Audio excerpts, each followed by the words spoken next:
প্রিয় শিক্ষার্থীরা, আসসালামু আলাইকুম। তোমরা সবাই কেমন আছো? আশা করি সবাই সুস্থ আছো। তোমাদের সবাইকে সিপিএসএম অনলাইন ক্লাসে স্বাগতম। আমি আজকে তোমাদেরকে বিজ্ঞান বইয়ের ষষ্ঠ শ্রেণীর বিজ্ঞান বইয়ের দ্বাদশ অধ্যায়ের কিছু অংশ আলোচনা করব।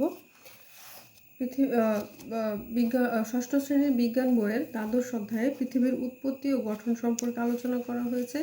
আমি এই অধ্যায়ের উপরে এর আগে আরও দুটো ক্লাস নিয়েছি।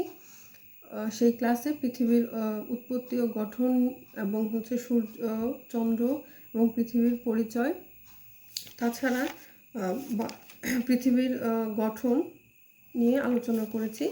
আজকে আমরা আগ্নেয়গিরির উদগীরণ ও ভূমিকম্প নিয়ে তোমাদের সাথে আলোচনা করব। প্রথমে জেনে নেই যে আগ্নেয়গিরির উদগীরণ এবং ভূমিকম্প এই জিনিস দুটো কী। আমরা এর আগের ক্লাসে শিলামণ্ডল সম্পর্কে বলেছিলাম। তারপর আমি আজকে একটু মনে করে দিচ্ছি যে পৃথিবীর যে অভ্যন্তরীণ অংশ আছে, এই অভ্যন্তরীণ অংশের তিনটি অংশ আছে, তিনটি স্তর আছে। একটি হচ্ছে শিলামণ্ডল, একটি হচ্ছে গুরুমণ্ডল, একটা কেন্দ্রমণ্ডল। শিলামণ্ডল হচ্ছে ভূপৃষ্ঠের ঠিক নিচের অংশটাই হচ্ছে শিলামণ্ডল। তো এই শিলামণ্ডল কতগুলো খণ্ডে বিভক্ত, এগুলোকে বলা হয় প্লেট। এই প্লেটগুলি যখন একটি আরেকটির সাথে ধাক্কা খায় তখন এতে প্রচুর পরিমাণে তাপ সৃষ্টি হয়। আমরা জানি যে কোনো দুটি জিনিস যখন একজন আরেকজন পরস্পরের সাথে সংঘর্ষে আসে তখন সেখানে তাপ উৎপন্ন হয়। এই প্লেটগুলিতেও ঠিক তাপ উৎপন্ন হয় এবং এই তাপে অভ্যন্তরের যে পদার্থ সেটা গলে যায়। অর্থাৎ শিলামণ্ডলের পরে যে গুরুমণ্ডল আছে, গুরুমণ্ডলের যে কিছু পদার্থ আছে, কঠিন পদার্থ, ঠিক আছে, এই পদার্থগুলো গলে যায়। এই গলিত পদার্থ চাপের ফলে নিচ থেকে ভূপৃষ্ঠ ভেদ করে তারপর বেরিয়ে আসে। অর্থাৎ আমি এর আগে যখন ক্লাস নিয়েছি তখন তোমাদেরকে বলেছিলাম যে মাঝখানে যে গুরুমণ্ডল আছে, শিলামণ্ডলের পরে যে গুরুমণ্ডল, এই গুরুমণ্ডলের কিছু অংশ হচ্ছে কঠিন এবং কিছু অংশ হচ্ছে অর্ধগলিত। অর্থাৎ সেখান থেকেই আগ্নেয়গিরির উদগীরণ হয়, আগ্নেয়গিরির লাভাগুলো বের হয়ে আসে। এই যে গলিত যে পদার্থ, সেখানে যে তাপে যে পদার্থগুলো গলে যায়, এই পদার্থগুলো পরবর্তীতে চাপের ফলে ভূপৃষ্ঠ ভেদ করে বের হয়ে আসে বাইরে। এই বের হয়ে আসার যে প্রক্রিয়া, একেই বলা হয় আগ্নেয়গিরির উদগীরণ। এবং এই যে গলিত পদার্থগুলি বের হয়ে আসে সেগুলোকে বলা হয় ম্যাগমা। তাহলে আমরা আগ্নেয়গিরির উদগীরণ সম্পর্কে জানলাম। এখন হচ্ছে ভূমিকম্প। এই শিলামণ্ডলের যে প্লেটগুলি আছে, এই প্লেটগুলি আগ্নেয়গিরির উদগীরণের ক্ষেত্রে যেমন এই প্লেটগুলির মাঝে সংঘর্ষ হয়, তাপ সৃষ্টি হয়, ঠিক ভূমিকম্পের ক্ষেত্রেও যখন এই একটা প্লেট আরেকটা প্লেটের সাথে ধাক্কা খায় তখন পৃথিবী কেঁপে ওঠে। এই যে কেঁপে ওঠার যে প্রক্রিয়াটা, এটাকেই বলা হয়, বা কেঁপে ওঠার যে ঘটনাটা, এটাকেই বলা হয় ভূমিকম্প। এখন আমাদের মনে প্রশ্ন আসতে পারে যে এই আগ্নেয়গিরির উদগীরণ বা ভূমিকম্প কেন হচ্ছে, এগুলি কেন হচ্ছে, এটা নিয়ে বিজ্ঞানীদের মাঝখানে বিভিন্ন ধরনের মতবাদ রয়েছে। তবে সব ধরনের মতবাদ গ্রহণযোগ্য হয়নি।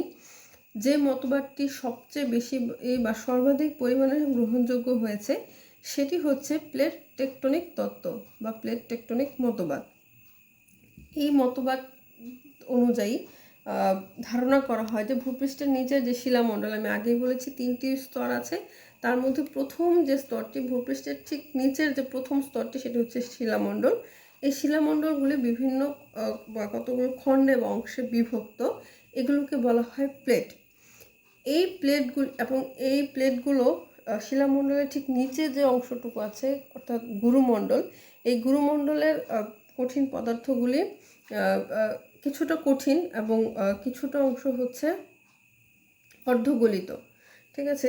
এই প্লেটগুলো, শিলামণ্ডলের প্লেটগুলো দেখা যায় যে গুরুমণ্ডলের এই আংশিক তরলের উপর ভাসমান অবস্থায় থাকে এবং সেখানে এই ভাসমান অবস্থায় যখন থাকে তখন এই প্লেটগুলো দেখা যায় যে কখনো কখনো কয়েক সেন্টিমিটার একদিকে সরে যাচ্ছে, আবার অর্থাৎ একটি প্লেট আরেকটি প্লেট থেকে কখনো দূরে সরে যায়, আবার কখনো একটি প্লেট আরেকটি প্লেটের অনেক কাছাকাছি চলে আসে। আবার দেখা যায় যে কখনো একটি প্লেট আরেকটি প্লেট থেকে একটু উপরে উঠে গেছে বা একটু নিচের দিকে নেমে গেছে। এই যে এদের এই প্লেটগুলির মাঝখানে যে সংঘর্ষ বলতে পারি, বা যেখানে মিশে যায় একটি প্লেট আরেকটি প্লেটের সাথে, সেখানেই হচ্ছে ভূমিকম্প বা এবং হচ্ছে আগ্নেয়গিরির উদ্গীরণের সৃষ্টি হয়। অর্থাৎ যখন আমি ভূমিকম্পের সংজ্ঞায় তোমাদেরকে বলেছি যে যখন একটি প্লেট আরেকটি প্লেটের সাথে ধাক্কা খায় তখন পৃথিবী কেঁপে ওঠে, মানে এবং এই প্লেট টেকটনিক তত্ত্বেও ঠিক একই কথাই বলা হয়েছে যে যখন এরা একটি প্লেট আরেকটি প্লেট থেকে উপরে নিচে সরে যায় কিংবা একটি আরেকটি কাছ থেকে কাছে চলে আসে, তখন এদের মাঝখানে সংঘর্ষ বা ধাক্কা এই ঘটনাটা ঘটে থাকে। এই ধাক্কা খাওয়ার ফলে তখন ভূমিকম্পের সৃষ্টি হয়, এবং যখন একটি আরেকটির সাথে সংঘর্ষ হয় তখন এদের মাঝখানে যে হচ্ছে তাপ সৃষ্টি হয়। এই তাপে পরবর্তীতে এদের অভ্যন্তরীণ পদার্থ গলে যায়, এবং অতিরিক্ত চাপের ফলে সেই পদার্থটা যখন বের হয়ে আসে তখন আগ্নেয়গিরির উদ্গীরণ হয়। তো এটি হচ্ছে আগ্নেয়গিরির উদ্গীরণের সংজ্ঞা বলতে পারো, কিংবা ধারণা, যেটাই আমরা বলি না কেন, এটার একটা অংশ এবং ভূমিকম্পের একটা অংশ। তো এটি গেল আগ্নেয়গিরির উদ্গীরণ এবং ভূমিকম্প। এরপরে আসে মাটি গঠন প্রক্রিয়া। মাটি গঠন প্রক্রিয়াটা তোমাদেরকে বলার আগে আমি একটু শিলামণ্ডল সম্পর্কে তোমাদেরকে বলতে চাচ্ছি। আমি এর আগে বলেছি যে শিলামণ্ডল হচ্ছে ভূপৃষ্ঠের ঠিক উপর নিচের যে অংশটুকু সেটুকু হচ্ছে শিলামণ্ডল, অথবা এটাও বলা যায় যে শিলামণ্ডলের ঠিক উপরের যে অংশটা সেটাই হচ্ছে ভূত্বক বা ভূপৃষ্ঠ। এখন ভূপৃষ্ঠের 4 ভাগের মাঝে 3 ভাগ হচ্ছে প্রাণী, অর্থাৎ পানির যে পরিমাণটা সেটাই বেশি, আর বাকি অংশটুকু হচ্ছে মাটি। এই যে মাটি অর্থাৎ জৈব পদার্থ দ্বারা গঠিত যে নরম অংশ, এটাকেই বলা হয় মাটি। এবং এই মাটির যে স্তরটা বা মাটি এই পৃথিবীর মানুষের জন্য অত্যন্ত গুরুত্বপূর্ণ একটি উপাদান, এবং আমরা এই অংশের উপরেই বাস করে থাকি। এই মাটি গঠন যে প্রক্রিয়াটা, এই প্রক্রিয়াটা সাধারণত 2টি পর্যায়ে ঘটে থাকে, এবং শিলা থেকেই এই মাটি হচ্ছে যে তৈরি হয়ে থাকে। এখন আমি তোমাদেরকে শিলা থেকে কিভাবে মাটি তৈরি হয় সেই অংশটুকু এখন বোঝাবো। যেমন আমি এখানে একটু লিখে তোমাদেরকে বোঝানোর চেষ্টা করেছি যে সাধারণত পাথর, নুড়ি, কাঁকর, বালি, কাদা ইত্যাদি দ্বারা ভূত্বক গঠিত, মানে আমাদের পৃথিবীর পৃষ্ঠটা গঠিত। এদের গায়ে মিশে থাকে মৃত উদ্ভিদ ও প্রাণীর অংশ, অর্থাৎ যে উদ্ভিদগুলি মারা যায় সেই উদ্ভিদগুলি, এবং হচ্ছে যে উদ্ভিদ মারা যায় সেই মারা যায় বলতে নষ্ট হয়ে যায়, এবং যে প্রাণীগুলি মারা যায় তাদের যে অংশটা থাকে যেটা মাটির সাথে মিশে পচে ব্যাকটেরিয়ার সাহায্যে পচে যায়, সেটা থেকেই পরবর্তীতে হিউমাস নামের একটা অংশ তৈরি হয়। এই হিউমাসটা হচ্ছে মাটির উপরের অংশ। আমি এটা পরবর্তীতে তোমাদেরকে চিত্রের সাহায্যে দেখাবো। এবং পরবর্তীতে এই সকল কঠিন পদার্থ, মানে এখান থেকে শিলা তৈরি হয়। এই কঠিন শিলা থেকে পরবর্তীতে 2টি পর্যায়ে বা 2টি ধাপে মাটি তৈরি হয়। যেমন প্রথম যে পর্যায়টা আছে সেটি হচ্ছে যে কঠিন শিলা দীর্ঘদিন ধরে রোদ, বৃষ্টি, ঝড়, ভূমিকম্প ইত্যাদি কারণে ভেঙে ক্ষুদ্র ক্ষুদ্র অংশে পরিণত হয়। তাছাড়া বায়ু, বরফ বা পানির প্রবাহ ও আগ্নেয়গিরির অগ্নুৎপাতের কারণে অন্য জায়গা থেকে শিলাকণা এসে একটি স্থানে জমা হয়। অর্থাৎ কঠিন যে শিলাটা তৈরি হয়েছিল ভূপৃষ্ঠের উপরে, সেই শিলাটা থেকে শিলার কিছু কিছু অংশ ভেঙে ক্ষুদ্র ক্ষুদ্র অংশে পরিণত, বিভিন্ন প্রাকৃতিক দুর্যোগের কারণে সেটা ছোট ছোট অংশে পরিণত হয়। এবং হচ্ছে যে আগ্নেয়গিরির অগ্নুৎপাতের কারণেও যে লাভা বের হয়, বা পানির প্রবাহ বা বায়ুর কারণে এক জায়গা থেকে আরেক জায়গায় যখন শিলা স্থানান্তরিত হয়, সেই স্থানান্তরিত অংশে যেখানে স্থানান্তরিত হয় সেখানে শিলাগুলি প্রথমে জমা হয়। এরপর দ্বিতীয় পর্যায়ে সেটি হচ্ছে যে এই ক্ষুদ্র যে শিলাগুলি জমা হয় সেটার সাথে পানি, বায়ু, ক্ষুদ্র জীব যেমন ব্যাকটেরিয়া, পচা ও মৃত জীবের দেহাবশেষ, যেটাকে আমি হিউমাস বলেছি কিছুক্ষণ আগে, এইগুলি সব কিছু একসাথে মিশে তখন সেখানে মাটি তৈরি করে। এবং মাটি বলতে শুধু যে আমরা উপরের অংশটুকু দেখি সেটুকুই বোঝায় তা নয়। মাটির 3টি স্তর রয়েছে, বেশ কয়েকটি স্তর আমি এখানে একটু এঁকে তোমাদেরকে দেখানোর চেষ্টা করেছি। প্রথমে হচ্ছে যে আমি এখানে হিউমাস নামের একটা অংশ দেখিয়েছি, এরপরে হচ্ছে শিলাখণ্ড, ঠিক আছে। মাঝখানে শিলার ছোট ছোট ছোট ছোট ক্ষুদ্র ক্ষুদ্র অংশ থাকে, উপরের দিকে থাকে ক্ষুদ্র ক্ষুদ্র অংশ এবং নিচের দিকে যে অংশগুলো থাকে সেগুলো হচ্ছে বড় শিলাখণ্ড। তো এরকম ভাবে যদি আমি ভাগ করে থাকি তাহলে দেখা যায় যে কয়েকটি স্তর আছে। যেমন হচ্ছে উপরের দিকে স্তরটিতে পচা ও মৃত জীবদেহ মিশে থাকে। আমাদের যে জীবজন্তুগুলি যেগুলি মারা যায় কিংবা কোনো প্রাকৃতিক দুর্যোগে যে উদ্ভিদের ক্ষয়ক্ষতি হয়ে থাকে তখন উদ্ভিদ নষ্ট হয়ে যায়, এগুলি পরবর্তীতে মাটির উপরের স্তরের সাথে মিশে যায়। এই যে উপরের স্তরে মিশে সেখানে কালো বা অনুজ্জ্বল এক ধরনের উপাদান তৈরি করে যেটাকে বলা হয় হিউমাস। এখানে আমি এটা দেখানোর চেষ্টা করেছি হিউমাসটাকে। এরপরে হিউমাসের অংশটা এবং এই হিউমাস থেকে আমরা বলি যে উদ্ভিদ তার প্রয়োজনীয় সব খাদ্য উপাদান মাটি থেকে সংগ্রহ করে। মাটি থেকে বলতে এই হিউমাসের যে অংশটা সেখান থেকে প্রয়োজনীয় উপাদানগুলি উদ্ভিদ সংগ্রহ করে থাকে এবং পরবর্তীতে তাদের খাদ্য গ্রহণ বা জীবন ধারণের জন্য সেটা ব্যবহার করে থাকে। এরপর হিউমাসের পরের যে অংশটুকু, সেই অংশটুকুতে একটু উজ্জ্বল হয় কারণ সেখানে হিউমাসের পরিমাণ কম থাকে এবং সেখানে হচ্ছে যে একটু হচ্ছে জীব মানে পচা জীবদেহ বা এগুলোর অংশ কম থাকে। এরপরে ছোট ছোট যে অংশ এগুলো ক্ষুদ্র ক্ষুদ্র আমি এখানে দেখানোর চেষ্টা করেছি, ছোট শিলাখণ্ড বা শিলাকণা থাকে।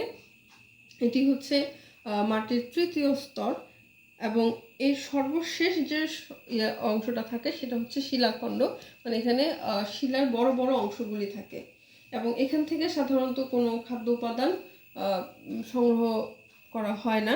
উদ্ভিদ কোনো খাদ্য উপাদান সংগ্রহ করতে পারে, এটা একদম অনেক নিচের দিকের একটা অংশ, ঠিক আছে। উদ্ভিদ সাধারণত হিউমাসের যে অংশটুকু সেখান থেকেই তার খাদ্য উপাদান সংগ্রহ করে থাকে।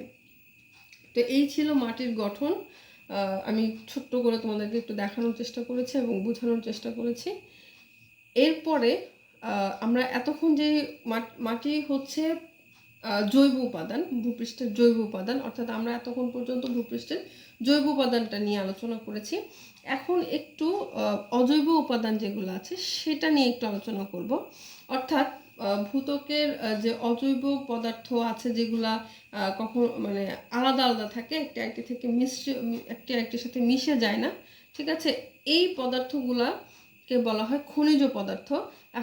এবং আমরা এখন কিছু খনিজ পদার্থ নিয়ে আলোচনা করব। এই খনিজ পদার্থগুলি হচ্ছে যে ভূত্বকের অজৈব উপাদান এবং হচ্ছে এগুলো প্রকৃতিতেই পাওয়া যায়, এগুলি মানুষের তৈরি করতে হয় না, প্রকৃতিতেই আমরা হচ্ছে অটোমেটিক্যালি পেয়ে থাকি এবং এগুলো বিভিন্ন কর্মকাণ্ডের কারণে সাধারণত মাটির নিচে খনিজ পদার্থ হিসেবে জমা থাকে। যেমন এখানে প্রথমে আমি চুনা পাথর, লোহা, অ্যালুমিনিয়ামের কথা বলেছি। চুনা পাথর থেকে আমরা এটা হচ্ছে যে দেখা যায় যে বাংলাদেশের জয়পুরহাটে এবং সিলেটে প্রচুর পরিমাণে হচ্ছে যে চুনা পাথর পাওয়া যায় এবং এই চুনা পাথর থেকে সিমেন্ট তৈরি হয়, এটা এক ধরনের খনিজ পদার্থ। এরপর লোহা, এটাও এক ধরনের খনিজ পদার্থ। লোহা থেকে গাড়ি, বাস, লঞ্চ এগুলা তৈরি করার ক্ষেত্রে এটা ব্যবহার করা হয়। তারপর হচ্ছে আমরা বাড়িঘর তৈরি করতে যে লোহা ব্যবহার করে থাকি বা রড ব্যবহার করে থাকি সেটা লোহা থেকেই তৈরি হয়ে থাকে। এরপরে আমরা অনেক ধরনের যন্ত্রপাতি তৈরি হয় যেগুলাতে লোহা ব্যবহার করা হয়। এরপর আছে অ্যালুমিনিয়াম। অ্যালুমিনিয়ামও হচ্ছে যে মাটিতে খনিজ হিসেবে পাওয়া যায়। এটাও আমরা হচ্ছে বিভিন্ন ধরনের হাঁড়ি, পাতিল, চামিচ, আমাদের দৈনন্দিন জীবনে ব্যবহৃত বিভিন্ন জিনিসপত্র তৈরিতে আমরা এই অ্যালুমিনিয়ামটা ব্যবহার করে থাকি। তাছাড়া আরও কিছু হচ্ছে যে খনিজ পদার্থ মাটিতে পাওয়া যায়, যেমন তামা, রূপা, সোনা, দস্তা, এগুলি সবই অনেক দামি মূল্যবান হচ্ছে যে খনিজ পদার্থ। এছাড়াও কয়লা, পেট্রোলিয়াম বা প্রাকৃতিক গ্যাস, হ্যাঁ, এদেরকেও মাটির নিচে পাওয়া যায় এবং এদেরকেও খনিজ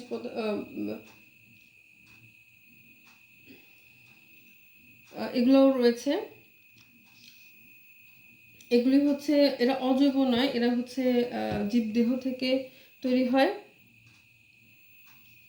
এবং হচ্ছে এগুলোকে বলা হয় জীবাশ্ম জ্বালানি। তো এই ছিল আজকে আমাদের মাটির গঠন প্রক্রিয়া এবং আগ্নেয়গিরি উদগীরণ ও ভূমিকম্প নিয়ে আলোচনা। আজকে এই পর্যন্তই। আগামী দিন তোমাদেরকে এই অধ্যায়ের কিছু ইম্পর্ট্যান্ট সৃজনশীল প্রশ্ন নিয়ে আমি আলোচনা করব। তো সবাই সুস্থ থাকবে। আল্লাহ হাফেজ।